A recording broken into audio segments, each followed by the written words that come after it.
Hello बच्चों, इस video में मैंने कुछ ऐसे क्वेश्चंस लिए हैं जो आपके पेपर में देखने को मिल जाते हैं।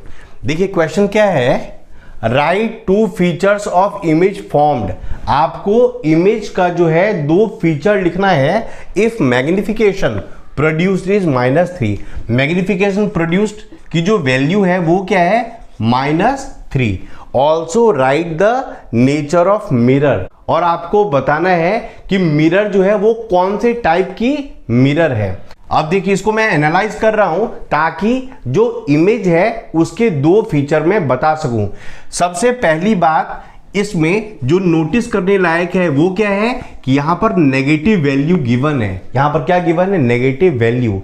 जब भी मैग्निफिकेशन नेगेटिव हो तो मैंने इससे पहले वाली वीडियो में बताया हुआ है, उसमें नेचर ऑफ इमेज क्या हो जाएगा, तो रियल इमेज। तो पहला जो इसमें फीचर ऑफ इमेज है वो क्या है, रियल। तो आप रियल के साथ साथ इन्वर्टेड भी लिख सकते हैं, क्योंकि जो रियल इमेज है वो हमेशा इन्वर्टेड होती है। अब दूसरी बात, 3 से क्या रिप्रेजेंट होता है, तो आपको मैं समझा दूं। m की वैल्यू 1 गिवन हो, m की वैल्यू क्या गिवन हो, 1 गिवन हो, इसका मतलब क्या होता है, size of image equal to size of object. अगर m की वैल्यू 1 हो इसका मतलब क्या होता है, size of image equal to size of object. अगर m की न्यूमेरिकल वैल्यू जो है वो 1 से बड़ी हो, 1.5 हो या 2 हो या 3 हो, ऐसी जो न्यूमेरिकल वैल्यू m की 1 से बड़ी हो, तो आपका आंसर क्या होगा इसमें, साइज ऑफ इमेज के बारे में, कि size of image is greater than the size of object. इसका मतलब इस केस में जो इमेज बन रही है वो कैसी है, मैग्नीफाइड या फिर एनलार्ज भी कह सकते हैं।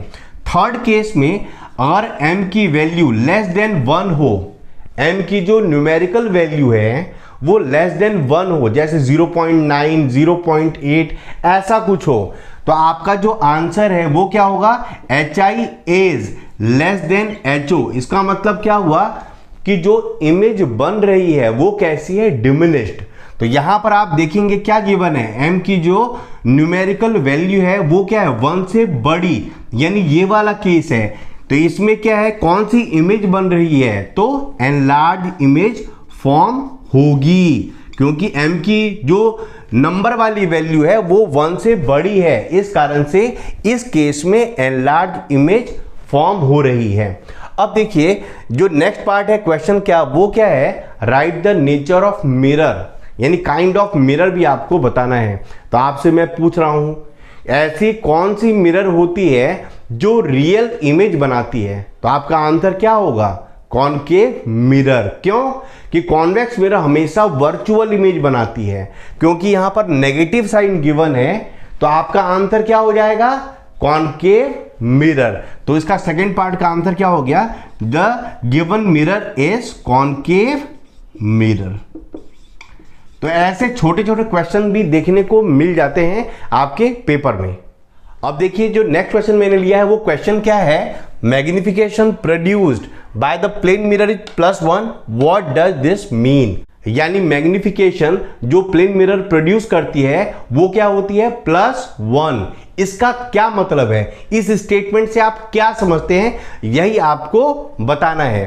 तो m का आंसर क्या गिवन है, +1। देखिए m का एक फॉर्मूला क्या होता है, hi/ho इक्वल्स टू क्या हो गया, +1। तो m का फॉर्मूला मैंने यहां पर लिख दिया। अब इसको क्रॉस मल्टीप्लाई कर दीजिए, क्या हो जाएगा, hi equals to ho, hi equals to ho। यानी hi क्या रिप्रेजेंट करता है, hi स्टैंड्स फॉर हाइट और साइज ऑफ इमेज, और ho स्टैंड्स फॉर हाइट और साइज ऑफ ऑब्जेक्ट। यानी कि जो साइज ऑफ इमेज है वो किसके इक्वल है, साइज ऑफ ऑब्जेक्ट के। तो आप स्टेटमेंट में क्या लिखेंगे, तो आप लिखेंगे the image formed by the plane mirror is of the same size as that of object. आई बात समझ में, तो यही इसका मतलब है। उम्मीद है मेरी वीडियो आपको बहुत अच्छी लगी होगी। आने वाले टाइम में काफी अच्छी अच्छी वीडियोस मैं आपके लिए लेकर आने वाला हूं।